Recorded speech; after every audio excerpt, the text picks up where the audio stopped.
رکوع نمبر جو 6 ہے یعنی آیت نمبر 45 سے لے کر 48 ہم سب سے پہلے اس رکوع کی درست تلفظ کے ساتھ تلاوت کریں گے، اس کے بعد ترجمہ ہوگا۔ تو اعوذ باللہ من الشیطان الرجیم، بسم اللہ الرحمن الرحیم۔ یا ایھا الذین آمنوا اذا لقیتم فئۃ فاثبتوا واذکروا اللہ کثیرا لعلکم تفلحون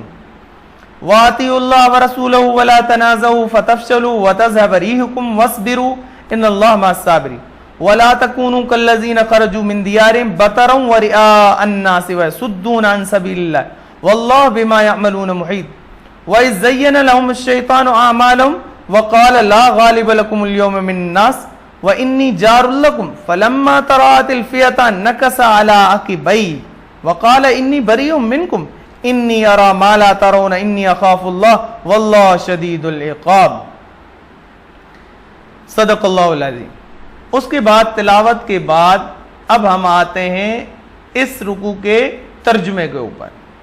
اس رکوع کا ترجمہ کریں گے، اس کے بعد پھر اس رکوع کے اندر جو کلمات اور مشکل الفاظ اور معنی ہیں اس پہ آئیں گے۔ اور پھر تو سب سے پہلے دیکھیں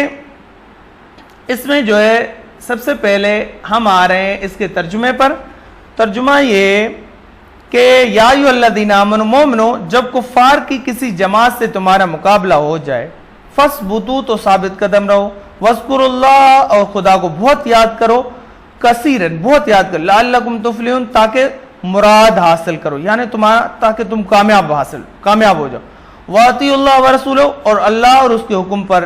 چلو، وَلَا تَنَازَعُوا اور آپس میں جھگڑا نہ کرو، فَتَفْشَلُوا تم کمزور ہو جاؤ گے، بزدل ہو جاؤ، وَتَذْهَبَ رِیحُکُمْ اور تمہارا اقبال جاتا رہے گا، یعنی تمہاری طاقت ختم ہو جائے گی۔ کیونکہ جب ایک دوسرے کا مقابلہ کرنے والے لوگ جب آپس میں لڑنے لگے گے تو ظاہر ہے دوسرے لوگ سمجھیں گے مد مقابل والے کہ یہ لوگ آپس میں ہی نہیں بنتے تو ہمارا کیا مقابلہ کریں، اس سے طاقت کمزور ہو جاتی ہے۔ اس لیے ہمیشہ جب دوسرے کا مقابلہ کیا جائے کہ فی الحال آپس میں لڑنا نہیں چاہیے، جھگڑا نہیں کرنا چاہیے، ڈٹ کے دوسرے کا مقابلہ کرنا چاہیے۔ تو اللہ فرما رہے تمہارا اقبال جاتا رہے گا، جو تمہاری طاقت ہے نا وہ ختم ہو جائے گی۔ وَاصْبِرُوا اور صبر سے کام لو، إِنَّ اللَّهَ مَعَ الصَّابِرِينَ اور خدا صبر کرنے والوں کا مددگار ہے۔ وَلَا تَكُونُوا كَالَّذِينَ خَرَجُوا مِنْ دِيَارِهِمْ بَطَرًا وَرِئَاءَ النَّاسِ اور ان لوگوں جیسے نہ ہونا جو اتراتے ہوئے یعنی تکبر کرتے ہوئے یعنی حق کا مقابلہ کرنے کے لیے نکلے تو ہیں لیکن کیا کریں، كَالَّذِينَ خَرَجُوا مِنْ دِيَارِهِمْ بَطَرًا یعنی اتراتے ہوئے تکبر کر، وَرِئَاءَ النَّاسِ لوگوں کو دکھاوے کے لیے کہتے ہیں کہ ہم جا رہے ہیں جنگ کرنے کے لیے، وَيَصُدُّونَ عَنْ سَبِيلِ اللَّهِ اور لوگوں کو خدا کی راہ سے روکتے ہیں، وَاللَّهُ بِمَا تَعْمَلُونَ مُحِيطٌ اور اعمال یہ کرتے ہیں خدا ان پر احاطہ کیا ہوا ہے، جو وہ کرتے ہیں اللہ تعالیٰ ان کا گھیراؤ کیا ہوا ہے۔ وَإِذْ زَيَّنَ لَهُمُ الشَّيْطَانُ أَعْمَالَهُمْ جب شیطانوں نے ان کے اعمال ان کو آراستہ کر کے دکھائے یعنی خوبصورت کر کے دکھائے کہ تو تم لوگ جو کر رہے ہو وہ بہت اچھا کر رہے ہو، وَقَالَ لَا غَالِبَ لَكُمُ الْيَوْمَ مِنَ النَّاسِ اور کہا کہ آج کے دن لوگوں میں سے کوئی تم پر غالب نہ ہوگا۔ شیطان نے کیا کیا تھا، وہ کسی کافر سردار کی شکل اختیار کر کے جنگ بدر میں آ گیا تھا اور کفار کو تسلی دی، کہا کہ تم پر کوئی غالب نہیں ہو سکتا، تم میرے پیچھے آ جاؤ، وَإِنِّی جَارٌ لَکُم میں تمہارا رفیق ہوں، مددگار۔ فَلَمَّا تَرَأَتِ الْفِئَتَانِ جب دونوں فوجیں ایک دوسرے کے مقابلے صف آ رہی، نَکَصَ عَلَىٰ عَقِبَیْهِ تو وہ پسپا ہو کر چل دیا، شیطان پیچھے بھاگے، وَقَالَ إِنِّی بَرِیءٌ مِنکُم کہنے لگا مجھے تم سے کوئی واسطہ نہیں، انی ارا ما لا ترون انی اخاف اللہ میں تو ایسی چیزیں دیکھ رہا ہوں جو تم نہیں دیکھ سکتے، یعنی جب فرشتے اللہ تعالیٰ نے مدد کے لیے آسمانوں سے بھیجے تو وہ شیطان دیکھ رہا تھا، تو وہ شیطان نے کفار سے کہا کہ جو میں دیکھ رہا ہوں وہ تم نہیں دیکھتے، واللہ شدید العقاب اور خدا سخت عذاب دینے والا ہے۔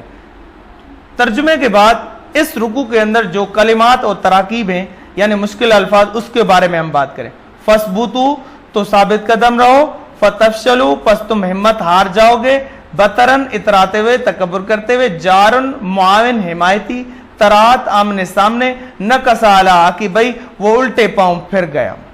ٹھیک ہے، اس کے بعد نیکسٹ ہے اس رکوع کے جو مشقی سوالات ہیں اور ان کے جوابات۔ جو سب سے پہلا سوال ہے اس کے اندر وہ یہ ہے کہ